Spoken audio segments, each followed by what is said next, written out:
شروع کرتی ہوں اللہ کے بابرکت نام سے جو انتہائی عالی رتبہ اور بہت جلیل القدر ہے۔ سب تعریفیں میرے رب العزت کے لیے ہیں۔ الصلاۃ والسلام علیکہ یا سیدی یا رسول اللہ صلی اللہ علیہ وآلہ وسلم۔ اسکیری اردو ٹیلز کے معزز ناظرین کو میں اپنے چینل میں ویلکم کرتی ہوں، اور اسی دعا کے ساتھ آج کی سٹوریز شروع کرتے ہیں۔ آج کی خوفناک کہانی میرے ساتھ عمر نے شیئر کی ہے، جو کہ سرگودا میں رہتے ہیں۔ عمر کہتے ہیں سردی، دھند کا موسم اور اوپر سے سردیوں کی بارش، یہ موسم شروع سے مجھے بہت اٹریکٹ کرتا ہے۔ اس موسم میں میں ہمیشہ لانگ ڈرائیو پہ جاتا ہوں۔ میرے گھر والوں سے مجھے بہت ڈانٹ پڑتی ہے، میری امی سے، خاص کر جب تک میں واپس نہ ہوں وہ سوتی نہیں ہیں، لیکن اس کے باوجود میں بہت لیٹ آتا ہوں اور وہ میرا انتظار کرتی رہتی ہیں۔ میں نے انہیں بہت دفعہ سمجھایا ہے کہ مجھے اس طرح باہر جانے دیا کریں، لیکن وہ مجھے کہتی ہیں کہ کچھ بھی ہو سکتا ہے، لیٹ نائٹ یوں گھر سے باہر نکلنا، جیسے دھند بہت ہوتی ہے سرگودا میں، تو وہ کہتی ہیں کہ ایکسیڈنٹ وغیرہ ہو سکتا ہے، چور وغیرہ ہوتے ہیں، تو ایسی بات ہو جاتی ہے۔ تب تک تو میں نہیں ان باتوں کو سمجھتا تھا۔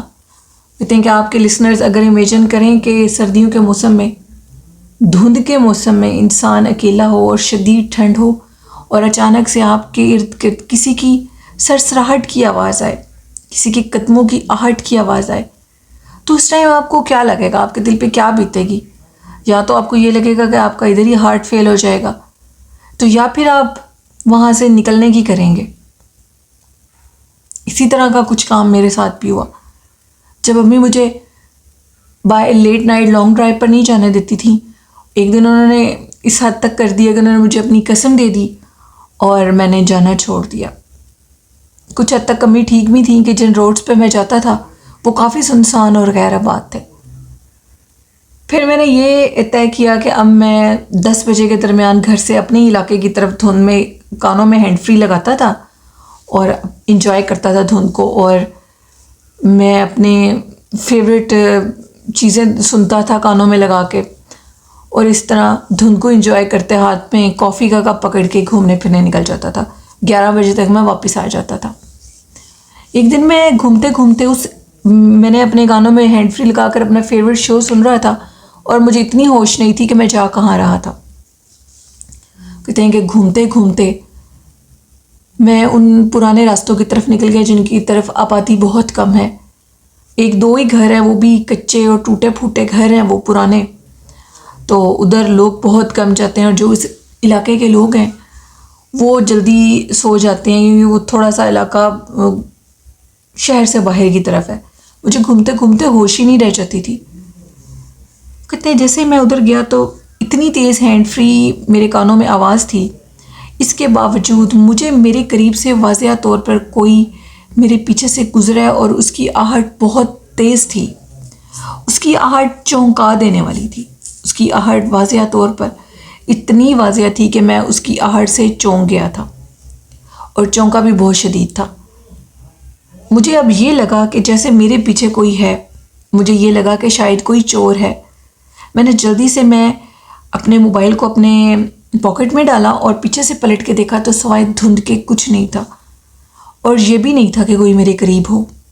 خاموشی، اندھیرا۔ ان 3-4 گھروں سے آگے جو راستہ تھا وہ سنسان باہر کے علاقوں کی طرف تھا۔ یہ بات اب مجھے ڈرا رہی تھی۔ اگر میں زیادہ بھی آگے جاتا تو شاید کوئی جانور بھی مجھ پہ حملہ کر سکتا تھا۔ میں وہاں سے پلٹا۔ جیسے ہی میں وہاں سے پلٹا، اب مسلسل کوئی چیز میرا پیچھا کر رہی تھی، میرے تعاقب میں تھی، لیکن تعاقب کرنے والی چیز مجھے دکھائی نہیں دے رہی تھی، صرف میرا تعاقب ہی کر رہی تھی، لیکن میرے سامنے کچھ نہیں تھا۔ میں نے اپنے قدم تیزی سے بڑھائے، اور میرے پیچھے تعاقب کرنے والی چیز کے بھی قدموں کی آہٹ بہت تیز ہو گئی۔ بالآخر مجھے میرے سامنے ایک شخص کھڑا ہوا دکھائی دیا، جس کے ہاتھ میں ایک سگریٹ تھی۔ وہ شخص مجھے یہ کہنے لگا کہ جلدی کرو، ادھر سے نکلو۔ میں نے جب اس کی یہ بات سنی، ایک دم کے لیے تو وہ مجھے ایک فرشتہ لگا، کیونکہ میں گھومتے گھومتے بہت آگے کی طرف آ گیا تھا، بالکل سنسان آبادی کی طرف۔ مجھے فوبیا تھا کہ میں دھند کے موسم میں اکیلا ٹریولنگ کروں، گھوموں پھروں۔ اس شخص نے میرا ہاتھ پکڑا اور ہاتھ بڑی زور سے پکڑا اور ہاتھ کو کھینچتے ہوئے آگے کی طرف لے گیا۔ مجھے اب یہ تھا کہ آخر یہ جو بھی شخص ہے، میں نے اس کو کہا تو مجھے کہاں لے کر جا رہے ہو؟ اس نے کہا کہ جتنی جلدی ہوتا ہے ادھر سے نکلو، دیر کر دو گے تو اپنی زندگی سے ہاتھ دھو بیٹھو گے۔ اپنے موبائل سے ٹائم دیکھو۔ جب میں نے اپنے موبائل سے ٹائم دیکھا تو اس ٹائم میرا موبائل تھا بھی سائلنٹ پہ، اور اس ٹائم رات کے 12:30 بجے کا ٹائم تھا اور میں 10 بجے کے قریب گھر سے نکلا تھا۔ جب وہ مجھے آبادی کی طرف لے گیا اور اس نے مجھے کہا کہ تم جانتے ہو تم یہ کس علاقے کی طرف تھے؟ تو میں نے کہا کہ ہاں یہ فلاں علاقہ ہے۔ تو انہوں نے کہا کہ رات کے ٹائم اس علاقے کا جو سفر ہے، اس علاقے کی طرف آنا بھی کسی خطرے سے خالی نہیں ہے، تم یوں سمجھ لو کہ تم نے موت کے منہ میں ہاتھ دے دیا تھا۔ اس علاقے کی طرف خوفناک پرسرار جنات کا بسیرا ہے۔ یہاں پر انسانوں کے ساتھ جنات کی بھی بستی رہتی ہے، لیکن تم اس بات سے لگتا ہے لا علم ہو۔ وہ تمہارے پیچھے پیچھے تھے، میں انہیں دیکھ چکا تھا۔ اس ٹائم عمر کہتے ہیں کہ سب سے بڑی بات جو کہ بعد میں میرے ذہن میں آئی وہ یہ تھی کہ تم کون ہو؟ مجھے تو وہ نظر نہیں آئے تو تمہیں کیسے نظر آ گئے ہیں؟ ہاں میں نے ان کی آہٹ ضرور محسوس کی تھی۔ عمر کہتے ہیں کہ یہ بات میں نے اسے ضرور کہی۔ تو کہنے لگے کہ ابھی آہٹ ہی محسوس کی تھی، اگر تم تھوڑا سا بھی آگے جاتے تو زندہ واپس نہ آتے، اور صبح تمہاری ہڈیاں ملتی ہیں ادھر سے جن کے اوپر گوشت کا نام و نشان نہ ہوتا۔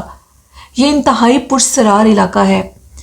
اس علاقے کے بعد جہاں پر جنات رہتے ہیں، جہاں پر کچی آبادی کے کچھ گھر ہیں جو کہ غریب لوگوں کے ہیں، جو کہ نوکروں کے گھر ہیں، آئندہ ایسی غلطی نہ کرنا۔ ابھی میں یہ بات اس شخص کی سن رہا تھا جس نے اپنے منہ میں ایک سگریٹ لگائی ہوئی تھی، تو میرے قریب سے ایک موٹر سائیکل رکا اور جو میرے قریب کھڑا ہو گیا اور یہ کہنے لگا کہ لڑکے تم کس سے باتیں کر رہے ہو؟ میں کافی دور سے تمہیں دیکھ رہا ہوں، تم کھڑے ہوئے کسی سے مخاطب ہو۔ تو میں نے کہا میں ان سے مخاطب ہوں، لیکن سامنے کوئی بھی نہیں تھا۔ اس پل میں بالکل، میرے جو حالت تھی وہ اتنی خراب ہو چکی تھی کہ میں آپ کو بتا نہیں سکتا۔ وہ جو شخص موٹر سائیکل پر آئے تھے وہ ایک ہمارے جاننے والے تھے، ہمارے محلے کے قریب ہی رہتے تھے۔ انہوں نے مجھے کہا جلدی سے موٹر سائیکل پہ بیٹھو اور موسم دیکھو، موسم کتنا خراب ہے، رات 1 بجے کا ٹائم ہے، کوئی بھی چور تم سے آ کر تمہارا موبائل کھینچ سکتا ہے۔ تھا بھی میرے پاس، وہ کہتے ہیں آئی فون تھا۔ اس ٹائم وہ کہتے ہیں کہ میں ایک دم حیران تھا، میں موٹر سائیکل سے شکر ہے نیچے نہیں گر گیا۔ انہوں نے مجھے میرے گھر اتارا، مجھے اس ٹائم بھی ہوش نہیں تھی۔ مجھے کہنے لگے کہ شاید تمہاری طبیعت بیٹا خراب ہو گئی ہے۔ انہوں نے میرے گھر کی بیل بھی دی، امی نے دروازہ کھولا اور امی نے مجھے بہت ڈانٹا، اور اس ٹائم ان کی ڈانٹ مجھے بہت اچھی لگ رہی تھی، اور اپنے لیے ایک ہاتھ اٹھانے والی جو دعا تھی وہ میرے پیچھے تھی جس نے مجھے بچا لیا۔ وہ جس علاقے میں گیا تھا میں، وہ جنات کا علاقہ تھا، سنسان علاقہ تھا، 2-3 پرانے گھر تھے اور اس گھروں کے آگے ساری ویرانیت تھی۔ شاید میں وہاں جاتا تو میں بچتا ہی نہ، اور جس شخص نے مجھے بچایا وہ میری ماں کی دعا تھی۔ وہ شاید کوئی فرشتہ تھا جو کہ مجھے اس جگہ سے لے کر آیا۔ جب میں نے غور سے سوچا تو اس جگہ کے متعلق مشہور ہے کہ وہاں دوپہر کے ٹائم بھی کوئی نہیں جاتا، وہاں پر جنات کا بسیرا ہے، وہاں پر جنات رہتے ہیں۔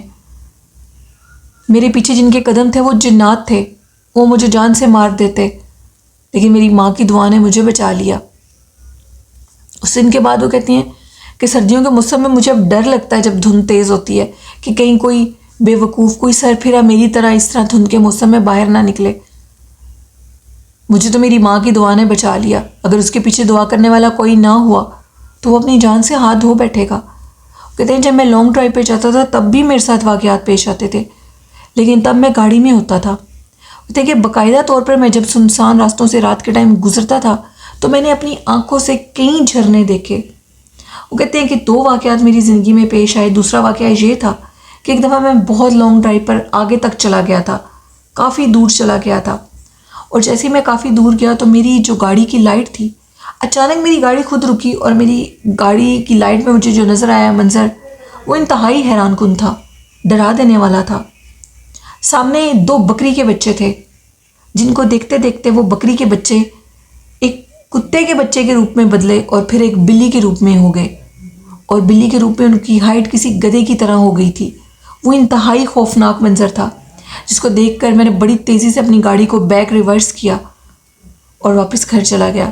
اس واقعے سے بھی مجھے بالکل سمجھ نہیں آئی کہ میں اپنے آپ کے ساتھ کیا کر رہا ہوں، لیکن پھر اس کے بعد اس واقعے نے مجھے ایسا چونکا دیا، جب میں سوچتا تھا کہ میں اتنے سنسان راستے پہ آگے چلا گیا ہوں اور اپنے عقل اور شعور کے مطابق ابھی رات کے 11 بجے ہیں اور اس ٹائم تو لوگ ہوتے ہیں، اور مجھے گھومتے گھومتے آگے گلیوں میں گزرتے ہوئے کچھ ہوش ہی نہیں تھی، تو وہ چیز میرے رونگٹے کھڑے کر دیتا ہے۔ میں واضح طور پہ ڈر جاتا ہوں، میں اتنا بے وقوف کیسے ہو سکتا تھا؟ لیکن میں اتنا بے وقوف تھا، لیکن اس کے بعد میں نے کبھی ایسی غلطی نہیں کی۔ میں نے بالکل ہر چیز کو چھوڑ دیا، اور اب میں سردی کا موسم اپنے چھت پہ ہی انجوائے کرتا ہوں، اکثر چھت پہ بھی نہیں جاتا، اور کبھی کبھار میں سردی کا یہ موسم اپنے ٹیرس پہ انجوائے کر لیتا ہوں۔ میں ڈر چکا ہوں، میں کبھی بھی ایسی حرکت دوبارہ نہیں کروں گا۔ یہ سٹوری تھی عمر کی، جو کہ انہوں نے سرگودا سے شیئر کی۔ بہت شکریہ عمر۔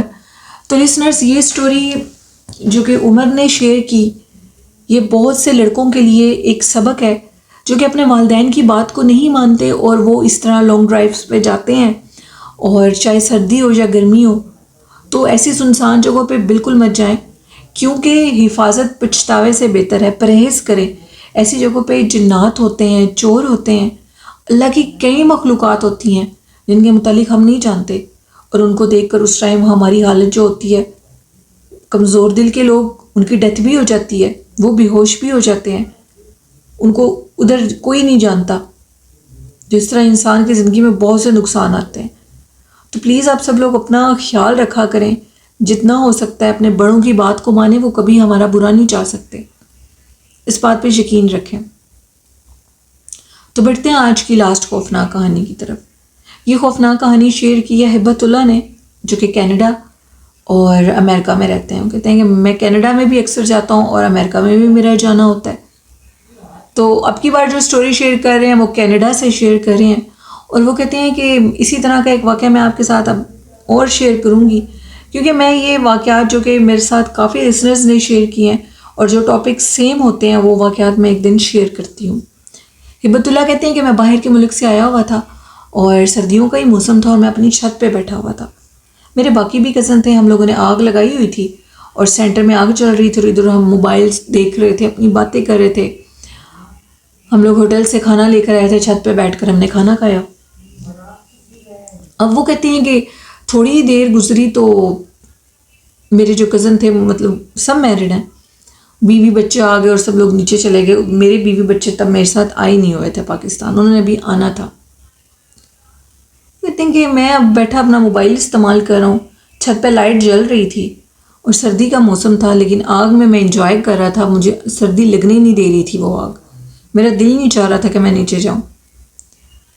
تو کہتے ہیں کہ کل کی میں نے آپ کی سٹوری سنی، میرا دل چاہ رہا تھا کہ ادھر میں کوئی کیمپ ہی لگا لیتا، یہ چیز میں نے کل سوچی۔ تو ہبت اللہ کہتے ہیں ابھی میں بیٹھا باتیں اپنے موبائل کو دیکھ رہا تھا، اور میں یہ سوچ رہا تھا کہ ابھی میں تھوڑی دیر میں نیچے جاتا ہوں، تو اچانک سے جو لائٹ جل رہی تھی چھت کی، وہ ہلنے لگی، وہ بلب ہلنے لگا اور ہلتے ہلتے بند ہونے لگا اور پھر جلنے لگا۔ 2 سے 3 دفعہ ایسے ہوا۔ جس جگہ بلب لگا تھا اس کی جو باقی والی دوسری سائڈ تھی، وہ ساری اندھیرے میں تھی، پچھلی سائڈ۔ وہ کہتے ہیں کہ میں اس چیز کا حلف دینے کو تیار ہوں، میں نے اپنی چھت پہ اتنی خوفناک مخلوق کو دیکھا تھی، وہ عورت، وہ اتنی خوفناک تھی، میں بیان ہی نہیں کر سکتا۔ میرے ہاتھ سے موبائل نیچے گرا اور میں وہاں سے اس طرح بھاگا کہ جیسے کہ وہ کہتے ہیں کہ انسان کو یہ نظر آ جاتا ہے کہ سامنے اس کی موت ہے اور وہ اپنی جان بچانے کے لیے بھاگتا ہے۔ سیڑھیوں پر جو میں نے قدم رکھے تھے وہ اتنے تیز اور زور آور تھے، اتنے بھاری تھے کہ سب لوگ نیچے صحن میں آ گئے اور کہنے لگے کہ کیا ہوا ہے۔ میں نے کہا کہ اس ٹائم پیچھے ہٹ جاؤ، مجھے کچھ ہوش نہیں ہے، مجھے شدید بخار تھا، 2-3 دن تو میں بخار میں رہا اور مجھے کسی کو کچھ بتانے کی ہوش ہی نہیں تھی۔ جب میں ٹھیک ہوا، میرا بخار کچھ اترا، تو میں نے سب کو یہ بات بتائی۔ تو میرے ایک کزن جو کہ میرے ساتھ ہی ادھر ہوتے ہیں باہر کے ملک، تو انہوں نے کہا کہ ہم لوگوں کے گھر بند ہوتے ہیں اور نوکر وغیرہ بھی نیچے والے پورشن میں ہوتے ہیں، اوپر کون جا کر دیکھتا ہے، مالک نہ ہو تو کوئی نہیں دیکھتا اوپر، تو یہ گھر آباد نہیں ہوتے اوپر والے حصے، جہاں پر پھر مخلوقات اپنا بسیرا کر لیتی ہیں۔ جب ہم لوگ نیچے آ گئے تھے تو تمہارا حق بنتا تھا کہ تم بھی نیچے آ جاتے، لیکن تم اوپر بیٹھے رہے اور اس کی وجہ سے وہ مخلوق تمہارے سامنے آ گئی، کیونکہ ان کا وہ ٹائم تھا، انہوں نے وہاں سے باہر نکلنا تھا۔ تو انہوں نے اپنا آپ تم پہ واضح کیا، انہوں نے تمہیں پہلے نشانی دی بلب کے بلنک ہونے کی، بلب بند ہو رہا تھا، جل رہا تھا، تو تم تب بھی نہیں اٹھے۔ تو جب تم نہیں اٹھے تو وہ تمہارے سامنے آ گئی۔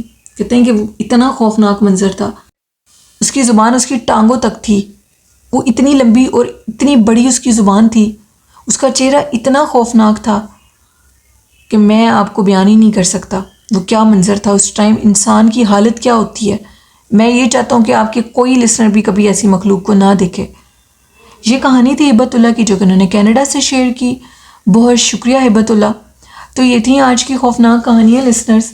میرے لسنرز کو کیسی لگیں اپنا فیڈ بیک ضرور دیجیے گا، اور میرے اس چینل کو سبسکرائب کریں، چینل کو سپورٹ کریں، حضور نبی کریم صلی اللہ علیہ وآلہ وسلم پر درود و سلام پڑھیں، اپنی زندگی کا حصہ بنائیں، قرآن پاک پڑھیں، نماز پڑھیں، کیونکہ نماز حضور پاک صلی اللہ علیہ وسلم کی آنکھوں کی ٹھنڈک ہے، تو اس لیے ہم سب مسلمانوں کو پڑھنی چاہیے۔